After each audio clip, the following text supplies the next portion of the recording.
मैंने हमेशा खाने पीने की चीज़ों में ये स्वतंत्रता व्यक्ति विशेष की रही है कि ये व्यक्तिगत चयन का विषय है, व्यक्तिगत स्वतंत्रता का विषय है, इसमें राजनीति नहीं होनी चाहिए। कि शराबबंदी की सोच को समझना जरूरी है। ये सामाजिक सुधार को लेकर इस कानून को लाया गया। जब ये कानून लाया भी गया था उस वक्त हम लोग विपक्ष में थे। विपक्ष में होने के बावजूद हम लोगों ने इसका समर्थन करने का काम किया था। मैं शराबबंदी की सोच के साथ पूरी तरीके से सहमत हूं, पर क्या जिस सोच के साथ, जिन सामाजिक सुधारों को लाने की सोच के साथ इस कानून को बनाया गया था, क्या उसमें पूरी तरीके से हम सफल हुए हैं? क्या बिहार में शराब की बिक्री पूरी तरीके से बंद हुई है? क्या आज बिहार में अवैध शराब का निर्माण नहीं हो रहा है? अगर ऐसी कुछ भी घटनाएं सामने आ रही हैं, और यकीनन सरकार के पास पूरा तंत्र है, सरकार को ज्यादा जानकारी है इन तमाम विषयों को लेकर कि क्या ऐसा हो रहा नहीं हो रहा, अगर इसमें कहीं भी त्रुटि दिख रही है तो जरूर इसके ऊपर चर्चा होनी चाहिए। जानकारी हम लोग को लेनी चाहिए कि क्या और बेहतर किया जा सकता है इस कानून को धरातल पर उतारने के लिए। मैं ये मानता हूं कि कई ऐसे विषय होते हैं जो कि कानून की बजाय जन आंदोलन से आप उसको सफल बना सकते हैं। क्या इसको लेकर जनता के बीच हम उतनी जागरूकता फैला पा रहे हैं?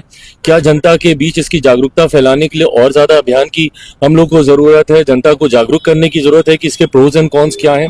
तो ऐसे में अगर कहीं पे भी हम लोगों में से हमें कोई कमी हो रही है, उस कमी को हम लोग कैसे दूर करें, उसके लिए मुझे लगता है कि इसकी समीक्षा जरूर होनी चाहिए। इस व्यवसाय से पीढ़ी दर पीढ़ी जुड़े हुए भी लोग, पासी समाज के लोग हैं। उस वक्त भी जब ये कानून आया था तभी मैंने कहा था, पासी समाज के लोग हैं जो पीढ़ी दर पीढ़ी इस व्यवसाय से जुड़े हुए हैं, उनकी रोजी रोटी ये रही है। तो ऐसी चीजें, और ताड़ी वगैरह एक ऐसी चीजें हैं जो कि प्राकृतिक पदार्थ की श्रेणी में आती है, उसको आप अल्कोहल की श्रेणी में नहीं डाल सकते हैं। तो क्या कुछ ऐसे रिलैक्सेशंस हम लोग को देने की जरूरत है? कई ऐसे निर्दोष हैं जो जेल में बंद हैं आज भी इस कानून की वजह से।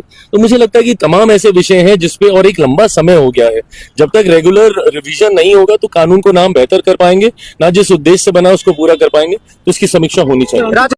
जैसे आज सम्राट जी बने हुए 2-4-5 दिन हुआ ही है। ये लोग आपस में विचार करेंगे, कोई भी बात आते आते कैसे उसको करेंगे, समीक्षा करेंगे, देखेंगे, लाभ हानि के बारे में सोचेंगे, सोच करके निर्णय लेंगे। जहाँ तक हमारी बात है, हमारा जो स्टैंड शुरू से है वही स्टैंड आज भी है कि शराबबंदी कोई खराब नहीं है, नीति ठीक है, लेकिन क्रियान्वयन में गड़बड़ी है, जिसके चलते गरीब तबके के लोग को एक तरफ कानूनी कार्रवाई में उनको घाटा हो रहा है, और दूसरी तरफ शराबबंदी होने के चलते जल्दीबाजी में जो शराब बनाते हैं उसमें उन लोगों ने यूरिया और पेप्टेट क्या क्या देख करके बना देते हैं 2 घंटा में, जो कि इंजूरियस होता है। और यही कारण है कि गरीब तबके के लोग जो शराब पीते हैं वो 50 और 60 वर्ष में मर रहे हैं। तो गरीब को दोनों भांति घाटा है, इसलिए समीक्षा करना चाहिए, और समीक्षा कर करके शराब नीति पर विचार करना चाहिए, और उसका इम्प्लीमेंटेशन जो गलत हो रहा है उसको ठीक करना चाहिए। तब शराबबंदी बहुत ठीक होगा और उससे राज्य को, वित्तीय को उसमें फायदा होगा। दोनों सत्ता में है, चिराग पासवान, जीतनराम मांझी दोनों सत्ता में है, और सत्ता में होते हुए अगर ये सवाल, देखिए सबसे मेन बात जानते क्या है, इस कानून से सबसे ज्यादा अगर कोई प्रभावित है तो गरीब जनता है, इसीलिए समीक्षा की जरूरत है। अब जीतनराम मांझी हो गए, चिराग पासवान हो गए, अगर इन दोनों का बयान आपने ध्यान से सुना होगा तो आपने सुना होगा कि दोनों का बयान जो है सेम, मिलता जुलता है। और जाहिर सी बात है, पासी समाज जो कई पुश्तों से, अगर आपके आसपास भी कोई पासी समाज का व्यक्ति होगा उसे पता होगा, वो शराब बनाना, बेचना और ताड़ी उतारना बेचना, कई पुश्तों से उनके घर में ये काम होता रहा है। तो इन सब पे असर तो पड़ा है। और इसको भी छोड़िए, जिन लोगों ने शराब बनाना छोड़ दिया, बेचना छोड़ दिया, ताड़ी भी उतारना और बेचना छोड़ दिया, वो कहीं ना कहीं किसी दूसरे व्यवसाय से जुड़ गए हैं। चलिए इसको भी साइड में छोड़ते हैं। लेकिन जो जेल में गए, जिनको फंसाया गया है, जो इस कानून के तहत फंसाए गए हैं, उसके बारे में सोचने की जरूरत नहीं है? बिल्कुल जरूरत है। और इसी बात को लेकर चिराग पासवान कह रहे हैं, जीतन राम मांझी कह रहे हैं। लेकिन हम एक बात समझना चाहते हैं इन दोनों से कि आप सत्ता में हैं, केंद्र में भी हैं और बिहार में भी हैं। आपका एक अपना बड़ा पहचान है, क्योंकि अपने पार्टी के राष्ट्रीय अध्यक्ष हैं और बिहार से लेकर केंद्र सरकार तक आप सरकार को मजबूती के साथ पकड़कर खड़े हैं। आप डायरेक्ट क्यों नहीं बात करते हैं? जैसे सोशल मीडिया पे रिपोर्टरों के पूछने पे जो ये कह रहे हैं, यही बात जीतन राम मांझी और चिराग पासवान डायरेक्ट आपस में पहले बात कर लीजिए, इसके बाद डायरेक्ट सम्राट चौधरी से टाइम लीजिए, उनको बोलिए, क्योंकि हम समझते हैं कि ये सोशल मीडिया पे बयान देने से कुछ नहीं होगा। अगर तीनों, और तीनों ही क्यों, उपेंद्र कुशवाहा हो गए और जो विपक्ष में बैठे लोग हैं, सब अगर मिलकर बैठकर बात करेंगे तो हम समझते हैं कि वो नीतीश कुमार, नीतीश चाचा तो नहीं सुनते थे इस विषय पे कोई बात, लेकिन अब तो सम्राट चौधरी है ना।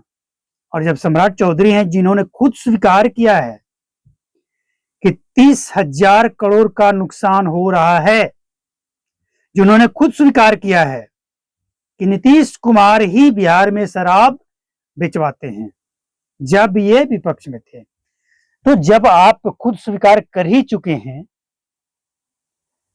तो कम से कम एक और समीक्षा तो बनता है। और जब खुद स्वीकार कर चुके हैं तो फिर ये जो सहयोगी दल हैं उनसे डायरेक्ट मिलने का समय लीजिए, इस विषय पे बात कीजिए।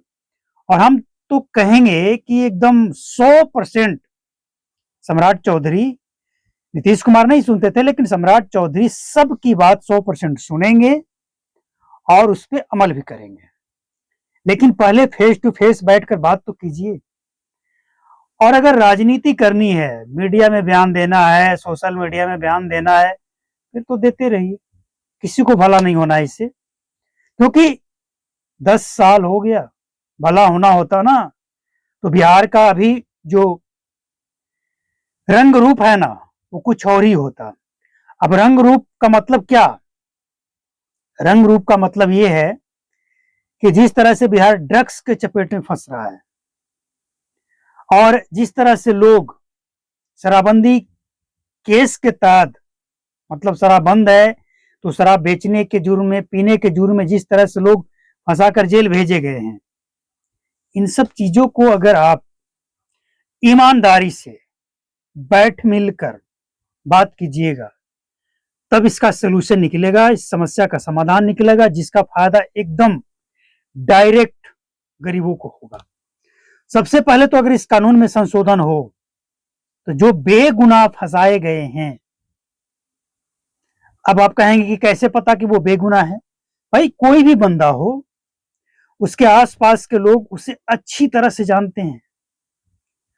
10 में से 8 लोग आपको सच्चाई बता देंगे, 2 लोग 3 लोग हो सकते हैं, 7 8 नहीं तो 6 7 3 4 लोग ऐसे हो सकते हैं कि जो कोई दुश्मनी हो, इसके वजह से वो कुछ गलत भी बोल दें। लेकिन सच्चाई तो पता लग जाता है ना कि कौन फंसाया गया है, क्या करता था, क्या वो शराब तस्कर था, शराब पीने का आदी था, झगड़ा लड़ाई करता था। इस तरह से अगर आप फीडबैक लेंगे तो यकीन मानिए गरीबों को लाभ होगा। और जो संशोधन का मतलब है ना, वो एकदम परफेक्ट होगा। संशोधन का मतलब ये नहीं कि पुलिस को और ताकत दे दीजिए और पुलिस वाले किसी के ऊपर दबाव डालने के लिए, किसी के ऊपर भी दबाव डालने के लिए इस कानून का सहारा ले कि शराबबंदी केस में फंसा देंगे, नहीं। और शराबबंदी संशोधन का मतलब ये भी नहीं कि जो शराब तस्कर है, जो माला माल हो रहा है, उसको भी और पॉइंट मिल जाए बचने का। संशोधन का मतलब ये कि जो गरीब गुरबा जेलों में बंद है, जो फंसाया गया है, उसको राहत मिले। और जिनके परिवार, अपने परिवार जहरीली शराब के शिकार हो गए हैं, उनको फायदा मिले, और जो बड़े तस्कर है, जो एक बार, दो बार, तीन बार जेल जाने के बाद भी वही काम बार बार करता है, रिपीट करता है, और अपने आप को ना, वो इस इलाके का, जिस इलाका में वो रहता है ना, शराब तस्कर, 2-3 बार जेल जा चुका है, इसके बाद वापस आया है, तो वो अपने आप को ना शहंशाह समझता है इलाके का, कि अब हमें कौन बिगाड़ लेगा, हम तो जेल होकर आए हैं, बाहर से लेकर अंदर तक राह घाट सब पता है, कहां मैनेज करना है, किसको करना है, कितना करना है। ऐसे लोगों को भी ताकत नहीं देना है। एक बार जो जेल जाए, कानून ऐसा बने कि एक बार जो शराब बेचने वाला जेल जाए, शराब से कमीशन लेने वाले के ऊपर एक बार आरोप लगे, तो सख्ती से उसके साथ कानून पेश करे, जो कानून है वो सख्ती से पेश आए, प्रशासन के लोग पेश आए, और इसके बाद दोबारा अगर वो सेम केस में पकड़ा जाए, फिर कोई जमानत नहीं। अगर कोई अधिकारी, कोई नेता है तो उसके ऊपर भी सख्ती, कोई जनता है तो उसके ऊपर भी। पीने वाले को जेल मत भेजिए। अब समझिए भाई कि अगर बेचना जुर्म है, बनाना जुर्म है, और कानून का पालन करना है, तो बेचने वाला बेच रहा है तब तो वो खरीद रहा है ना। अगर बिकना बंद हो जाए, न शराब बिके, न ड्रग्स बिके, तो कोई कहां से खरीदेगा। और इसके बाद भी अगर कोई खरीदता है, तो इसका मतलब यह है कि वो बॉर्डर के पास, बॉर्डर क्रॉस करके खरीदता है। क्योंकि बिहार में अगर पूरी तरह से बंद हो जाए, नहीं बिकेगा, ना बनेगा, एकदम 100%, 1% भी लीकेज नहीं, तो फिर पीने वाला गद्दारी कर रहा है, फिर उसको अब पकड़िए और जेल भेजिए। लेकिन पहले बेचने वाले को अंदर कीजिए।